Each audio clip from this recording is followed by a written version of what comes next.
Mesdames et messieurs, bonjour et bienvenue à ces bulletins d'information sur Géopolis Télévision. Le président Félix Tshisekedi a inauguré ce mardi du octobre 2023 les nouveaux bâtiments administratifs abritant les services officiels intervenant dans les opérations douanières dont la Direction générale des douanes et assises DGDA à Kasumbalesa dans la province du Haut-Katanga. De plus amples détails avec Dieudonné Bonali.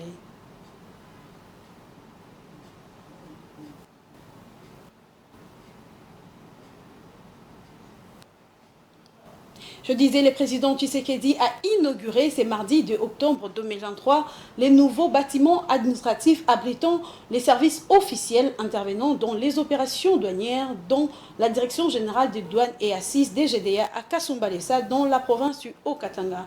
Des plus amples détails avec Dieudonné Bonali. Ce mardi n'était pas de tout repos pour le couple présidentiel.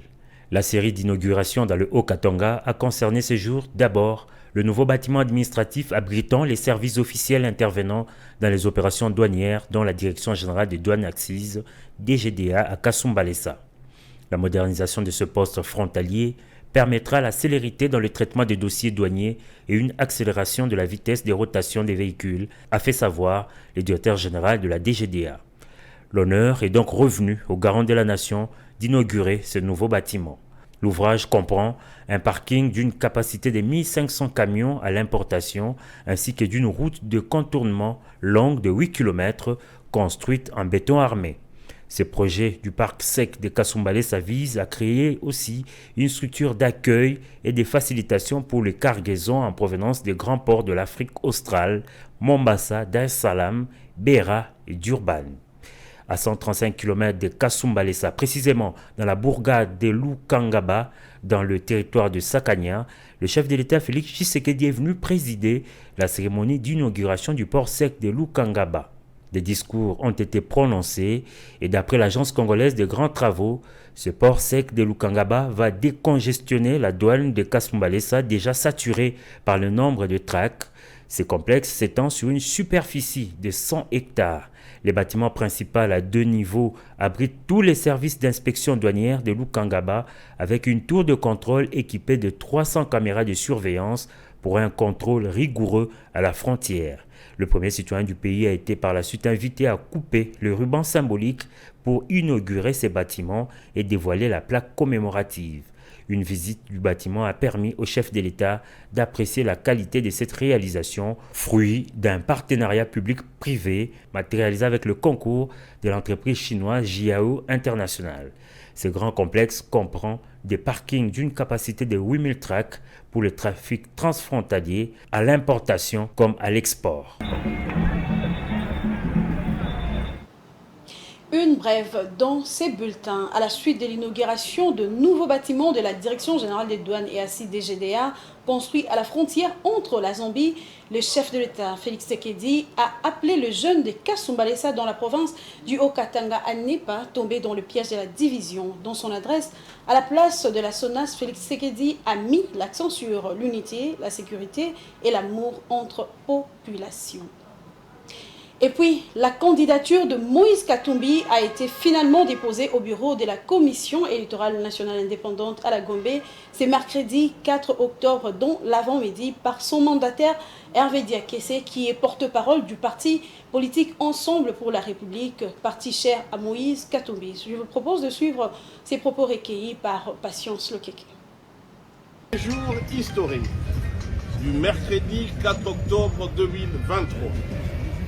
Ensemble pour la République vient de déposer solennellement la candidature de Moïse Katumbi à la magistrature suprême pour être le prochain président de la République démocratique du Congo. L'agenda de ces dépôts de candidature s'inscrit fort malheureusement dans un contexte de deuil et de répression. Notre parti pleure encore l'honorable Chérubin Okende Senghor, assassiné de manière idiote dont le corps n'est toujours pas rendu aux siens pour des funérailles dignes. Son martyre ne peut rester impuni. Comment ne pas aussi penser aux victimes des mutilations? Avant de nous quitter, rendons-nous à présent en Russie. Lors du premier sommet Russie-Afrique tenu en 2019, le président russe avait promis de porter les échanges commerciaux avec les continents à 40 milliards de dollars sur 5 ans. Le chiffre relatif aux 9 premiers mois de l'année en cours montre que Moscou est encore loin du compte. Selon le ministère russe du développement économique, ces échanges commerciaux ont augmenté de 43,5% sur le 9 premiers mois de 2023 à 15,5 milliards de dollars. Jojo Moulamba pour le détail. Les échanges commerciaux entre la Russie et l'Afrique ont atteint 15,5 milliards de dollars américains durant les 9 premiers mois de 2023. Ces échanges enregistrent ainsi une augmentation de 43,5% par rapport à la même période de 2022, a rapporté le média russe RBK, citant des données du ministère russe du développement économique. L'Égypte, l'Algérie, le Maroc, la Tunisie et la Libye étaient les principaux partenaires commerciaux de la Russie sur le continent entre janvier et février 2023, a-t-on précisé de même source. Le montant des échanges commerciaux entre la Russie et le continent africain durant les 9 premiers mois de l'année en cours demeure largement inférieur aux ambitions qui avaient été affichées par Moscou lors du premier sommet Russie-Afrique tenu en 2019 à Sochi. Le président russe avait alors promis de doubler les échanges commerciaux avec l'Afrique par rapport à leur niveau de 2018 pour le porter à 40 milliards de dollars américains dans 5 ans. Nous voici arrivés à la fin de ces bulletins d'information. Mesdames et messieurs, merci de l'avoir suivi et très bonne suite de programmes sur Géopolis Télévision. À 19h30, vous suivrez la grande édition du journal qui vous sera présentée par Patrick Kilunga. D'ici là, portez-vous bien. Au revoir.